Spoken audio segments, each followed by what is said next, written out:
اور جو مال تم کو اللہ نے عطا فرمایا ہے اس سے آخرت کی بھلائی طلب کیجیے اور دنیا سے اپنا حصہ نہ بھلائیے، اور جیسی اللہ نے تم سے بھلائی کی ہے ویسی تم بھی لوگوں سے بھلائی کرو، اور ملک میں طالب فساد نہ ہو، کیونکہ اللہ فساد کرنے والوں کو دوست نہیں رکھتا۔ وہ بولا کہ یہ مال مجھے میرے ایک ہنر کے سبب ملا ہے۔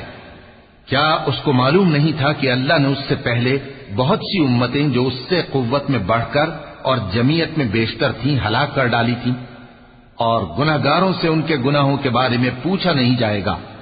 تو ایک روز قارون بڑی آرائش اور ٹھاٹ سے اپنی قوم کے سامنے نکلا۔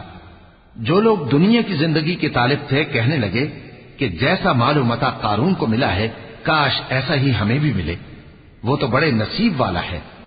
اور جن لوگوں کو علم دیا گیا تھا وہ کہنے لگے کہ تم پر افسوس، مومنوں اور نیکوکاروں کے لیے جو ثواب اللہ کے ہاں تیار ہے وہ کہیں بہتر ہے، اور وہ صرف صبر کرنے والوں ہی کو ملے گا۔